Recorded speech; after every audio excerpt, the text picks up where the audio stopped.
ಈ ಥರ ಖಡಕ್ಕಾಗಿ ಜೋಳದ ರೊಟ್ಟಿಯನ್ನು ಮಾಡಬೇಕಾ? ಹಾಗಾದರೆ ಈ ವಿಡಿಯೋನ ಪೂರ್ತಿಯಾಗಿ ಮಿಸ್ ಮಾಡದೆ ನೋಡಿ. ನಾನು ಸುನೀತಾ, ಶ್ರೇಯಾಸ್ ಕುಕಿಂಗ್ ಚಾನಲ್ಗೆ ಸ್ವಾಗತ.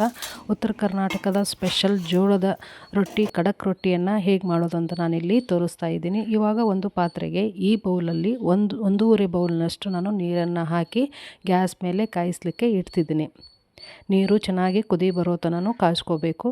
ಇವಾಗ ನೀರನ್ನು ಹಾಕಿದ್ನಲ್ಲ, ಸೇಮ್ ಅದೇ ಬೌಲಲ್ಲಿ ನಾನು 2 ಬೌಲ್ನಷ್ಟು ಹಿಟ್ಟನ್ನು ತೆಗೆದುಕೊಂಡಿದ್ದೀನಿ.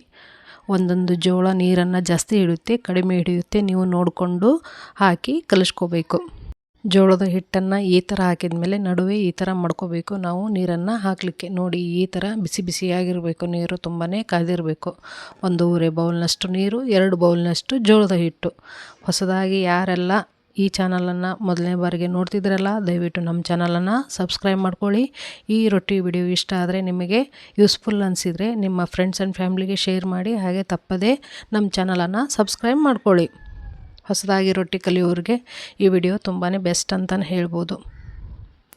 ನೋಡಿ, ನೀರನ್ನು ಹಾಕಿ ಈ ಥರ ನಾವು ಚೆನ್ನಾಗಿ ಹಿಟ್ಟನ್ನು ಕಲಿಸ್ಕೋಬೇಕು.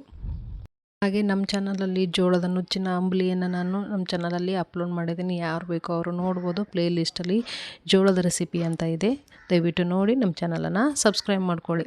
ನಿಮಗೆ ಯಾವ ಥರ ಹಿಟ್ಟು ಅಡ್ಜಸ್ಟ್ಮೆಂಟು, ನಿಮಗೆ ಗಟ್ಟಿ ಬೇಕೋ ಅಥವಾ ಸ್ವಲ್ಪ ಮೆತ್ತಗಬೇಕು ನೋಡಿಕೊಂಡು ನೀವು ಚೆನ್ನಾಗಿ ಹಿಟ್ಟನ್ನು ನಾದ್ಕೋಬೇಕು. ನಾನಿವತ್ತು ಎಳ್ಳನ್ನು ಹಚ್ಚಿ ಖಡಕ್ಕಾಗಿ ಜೋಳದ ರೊಟ್ಟಿಯನ್ನು ಮಾಡ್ತಿದ್ದೀನಿ. ನೀವು 2 ರಿಂದ 3 ತಿಂಗಳು ಇಟ್ಟರು ಈ ಜೋಳದ ರೊಟ್ಟಿ ಖಡಕ್ಕಾಗಿಯೇ ಇರುತ್ತೆ. ನೋಡಿ, ಇವಾಗ ಸ್ವಲ್ಪ ಹಿಟ್ಟನ್ನು ತೆಗೆದುಕೊಂಡಿದ್ದೀನಿ. ಇಲ್ಲಿ ಕರಿ ಎಳ್ಳನ್ನು ನಾನು ತೆಗೆದುಕೊಂಡು ಈ ರೊಟ್ಟಿಯನ್ನು ಮಾಡ್ತಿದ್ದೀನಿ. ಹಾಗೆ ಸಂಕ್ರಾಂತಿ ಹಬ್ಬದ ಸಲುವಾಗಿ ಎಳ್ಳನ್ನು ಹಚ್ಚಿ ನಾನು ರೊಟ್ಟಿಯನ್ನು ಮಾಡ್ತಿದ್ದೀನಿ. ಹಾಗೆ ಲೆತ್ತೆ ಹಿಡಿಗೆ ಪ್ಲಾಸ್ಟಿಕ್ಕನ್ನು ಸುತ್ತಕೊಂಡು ನೀವು 1000 ರೊಟ್ಟಿ ಸಹಿತ ಮಾಡ್ಕೋಬೋದು. ತುಂಬಾ ಈಸಿಯಾಗಿ ಕೂಡ ಬರುತ್ತೆ. ಲೆತ್ತೆ ಹಿಡಿಗೆ ಹೇಗೆ ಕವರನ್ನು ಸುತ್ತೋದು ಅಂತ ನಾನು ವಿಡಿಯೋವನ್ನು ಮಾಡಿ ಹಾಕಿದ್ದೀನಿ. ಡಿಸ್ಕ್ರಿಪ್ಷನ್ ಬಾಕ್ಸ್ನಲ್ಲಿ ಲಿಂಕನ್ನು ಕೊಟ್ಟಿರ್ತೀನಿ, ನೀವು ನೋಡ್ಕೋಬೋದು. ಇವಾಗ ಒಂದು ಪಾತ್ರೆಗೆ ಒಂದು ಕಾಟನ್ ಬಟ್ಟೆಯನ್ನು ಹಾಕಿ ಇಟ್ಟಿದ್ದೀನಿ ನೀರನ್ನು ಹಚ್ಚಲಿಕ್ಕೆ. ಇಷ್ಟೆಲ್ಲ ನಾವು ರೆಡಿ ಮಾಡಿಕೊಂಡ್ರೆ ಇವಾಗ ಜೋಳದ ರೊಟ್ಟಿಯನ್ನು ಮಾಡ್ಕೋಬೋದು. ನೋಡಿ, ನಾನು ಸ್ವಲ್ಪ ಎಳ್ಳನ್ನು ಹಾಕಿ ಈ ಹಿಟ್ಟನ್ನು ಅದರ ಮೇಲೆ ಬಡಿತಾ ಇದ್ದೀನಿ. ಇವಾಗ ಸ್ವಲ್ಪ ಹಿಟ್ಟನ್ನು ಹಾಕಿ ನೀವು ನಿಧಾನವಾಗಿ ಈ ಥರ ಈಸಿಯಾಗಿ ಚಪಾತಿ ಥರ ಲಟ್ಟಿಸ್ಕೋಬೋದು. ಈ ಖಡಕ್ಕಾಗಿ ರೊಟ್ಟಿ ಮಾಡೋ ಮುಂದೆ ನೀವು ಸ್ವಲ್ಪ ಹಿಟ್ಟನ್ನು ತೆಗೆದುಕೊಂಡು ತೆಳ್ಳಗೆ ಉದ್ದಿದ್ರೆ ತುಂಬಾ ಖಡಕ್ಕಾಗಿ ಕ್ರಿಸ್ಪಿಯಾಗಿ ಕೂಡ ಬರುತ್ತೆ.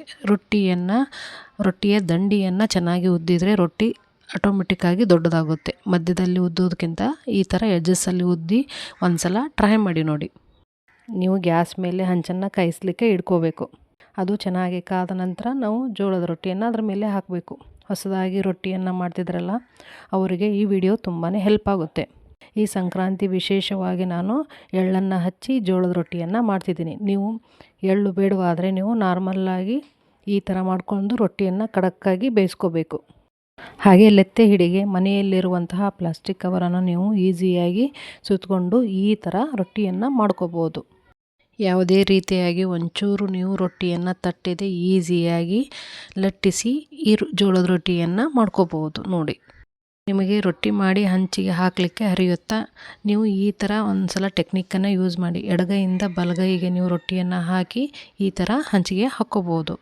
ಕೆಳಗಡೆ ಹಿಟ್ಟಿರುವಂತಹ ರೊಟ್ಟಿಯನ್ನು ಮೇಲ್ಭಾಗದಲ್ಲಿ ಹಾಕಿ ಅದಕ್ಕೆ ಈ ಥರ ನೀವು ನೀರನ್ನು ಹಚ್ಕೋಬೇಕು. ಗ್ಯಾಸನ್ನು ಹೈ ಫ್ಲೇಮಲ್ಲಿಟ್ಟು ನೀವು ರೊಟ್ಟಿಯನ್ನು ಚೆನ್ನಾಗಿ ಮೊದಲು ಬೇಯಿಸ್ಕೋಬೇಕು. ಈ ಥರ ತಿರುವಿ ಹಾಕಿದರೆ ರೊಟ್ಟಿ ಎಲ್ಲ ಚೆನ್ನಾಗಿ ಬೇಯುತ್ತೆ. ಮೊದಲೇ ಹೈ ಫ್ಲೇಮಲ್ಲಿಟ್ಟು ನೀವು ರೊಟ್ಟಿಯನ್ನು ಬೇಯಿಸ್ಕೋಬೇಕು.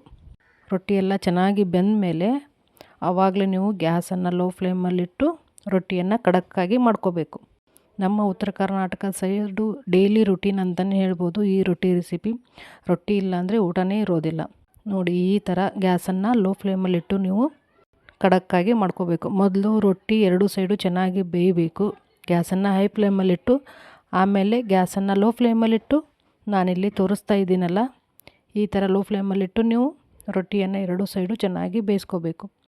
ಕಟ್ಟಿಗೆ ಒಲೆ ಮೇಲೆ ಹೇಗೆ ಬೆಂದಿರುತ್ತಲ್ಲ ಅದೇ ಥರನಾಗಿ ನಾವು ಚೆನ್ನಾಗಿ ಕ್ರಿಸ್ಪಿಯಾಗಿ ಗ್ಯಾಸ್ ಮೇಲೆ ನಾವು ಮಾಡ್ಕೋಬೋದು. ನೋಡಿ ಎಷ್ಟೊಂದು ಚೆನ್ನಾಗಿ ಬಂದಿದೆ. ನೀವು 2 ರಿಂದ 3 ತಿಂಗಳು ಇಟ್ಟರು ಈ ರೊಟ್ಟಿ ಕೆಡುವಂಥ ಚಾನ್ಸಸ್ಸೇ ಇರೋದಿಲ್ಲ. ಅದೇ ಥರ ನಾನು ಒಂದು ರೊಟ್ಟಿ ಆದಮೇಲೆ ಇನ್ನೊಂದು ರೊಟ್ಟಿಯನ್ನು ಉದ್ದಿ ಇಟ್ಟಿರ್ತೀನಿ. ಅದನ್ನು ಕೂಡ ಅದೇ ಥರನಾಗಿ ನಾನು 2 ಸೈಡು ಚೆನ್ನಾಗಿ ಬೇಯಿಸ್ಕೊತಿದ್ದೀನಿ. ನೋಡಿ, ಮೊದಲನೇದಾಗಿ ಗ್ಯಾಸನ್ನು ಹೈ ಫ್ಲೇಮಲ್ಲಿಟ್ಟು 2 ಸೈಡು ಚೆನ್ನಾಗಿ ಬೇಯಿಸ್ಕೊಂಡು ನಂತರ ಗ್ಯಾಸನ್ನು ಲೋ ಫ್ಲೇಮಲ್ಲಿಟ್ಟು ನೀವು ಖಡಕ್ಕಾಗಿ ರೊಟ್ಟಿಯನ್ನು ಮಾಡಿದರೆ ಬಿಸಿ ಬಿಸಿಯಾದ ಖಡಕ್ ರೊಟ್ಟಿ ರೆಡಿಯಾಗುತ್ತೆ. ಆದರೆ ರೊಟ್ಟಿಯನ್ನು ತಳ್ಳಗೆ ಮಾಡಿದರೆ ತುಂಬಾ ಕ್ರಿಸ್ಪಿಯಾಗಿ ಖಡಕ್ಕಾಗಿ ಬರುತ್ತೆ. ಇದೊಂದು ನೆನಪಿರಲಿ.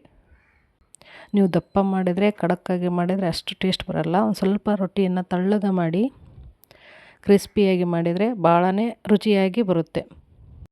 ಈ ಸಲ ಸಂಕ್ರಾಂತಿ ಹಬ್ಬಕ್ಕೆ ಈ ಥರನಾದ ಎಳ್ಳು ರೊಟ್ಟಿಯನ್ನು ಒಂದು ಸಲ ಟ್ರೈ ಮಾಡಿ ನೋಡಿ. ಹಾಗೆ ನಮ್ಮ ಚಾನಲಲ್ಲಿ ಸಂಕ್ರಾಂತಿ ಹಬ್ಬದ ವಿಶೇಷವಾಗಿ ಸಜ್ಜೆ ರೊಟ್ಟಿ ಮತ್ತು ಮಾದಲಿ, ಎಳ್ಳು ಹೋಳಿಗೆ ಮತ್ತು ಶೇಂಗಾ ಹೋಳಿಗೆ ರೆಸಿಪಿಯನ್ನು ನಾನು ಅಪ್ಲೋಡ್ ಮಾಡಿದ್ದೀನಿ. ಹಾಗೆ ಎಳ್ಳು ಬೆಲ್ಲವನ್ನು ಮನೆಯಲ್ಲಿ ಈಸಿಯಾಗಿ ಹೇಗೆ ಮಾಡೋದು ಅಂತ ನಾನು ತೋರಿಸಿಕೊಟ್ಟಿದ್ದೀನಿ. ಅದನ್ನು ಕೂಡ ತಪ್ಪದೆ ನೋಡಿ ಒಂದೆರಡು ನಿಮಿಷ ಟೈಮ್ ಹಿಡಿಯುತ್ತೆ ಈ ಥರ ಕ್ರಿಸ್ಪಿ ಮಾಡಲಿಕ್ಕೆ. ಒಲೆ ಮೇಲೆ ಮಾಡಿದರೆ ಒಲೆ ಹಿಂದೆ ರೊಟ್ಟಿ ತೆವೆ ಹಿಂದೆ ನೀವು ಈ ಥರ ಹಾಕಿಬಿಟ್ರೆ ತುಂಬಾ ಕ್ರಿಸ್ಪಿ ಆಗುತ್ತೆ.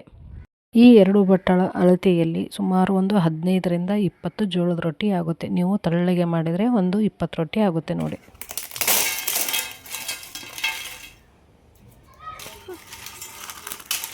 ನೋಡಿ ಎಷ್ಟೊಂದು ಕ್ರಿಸ್ಪಿಯಾಗಿ ಬಂದಿದೆ. ನೀವು ಇದೇ ಥರನಾಗಿ ಖಡಕ್ ರೊಟ್ಟಿಯನ್ನು ಒಂದು ಸಲ ಮಾಡಿ ನೋಡ್ತೀರಲ್ಲ, ಹೇಗಿದೆ ಅಂತ ಕಮೆಂಟ್ ಸೆಕ್ಷನಲ್ಲಿ ತಿಳಿಸಿ. ಫಸ್ಟ್ ಟೈಮ್ ಮಾಡಿದರೂ ಪರ್ಫೆಕ್ಟಾಗಿ ಕೂಡ ನೀವು ಮಾಡ್ತೀರಾ. ಹಾಗೆ ನಮ್ಮ ಉತ್ತರ ಕರ್ನಾಟಕದ ಸ್ಪೆಷಲ್ ರೆಸಿಪಿಗಾಗಿ ಮರೆಯದೆ ನಮ್ಮ ಚಾನಲನ್ನು ಸಬ್ಸ್ಕ್ರೈಬ್ ಮಾಡ್ಕೊಳ್ಳಿ. ಮತ್ತೆ ನಾನು ಹೊಸ ರೆಸಿಪಿಯೊಂದಿಗೆ ನಿಮ್ಮನ್ನು ಭೇಟಿ ಆಗ್ತೀನಿ. Watching for my videos. Keep Shreyas cooking channel. Thank you.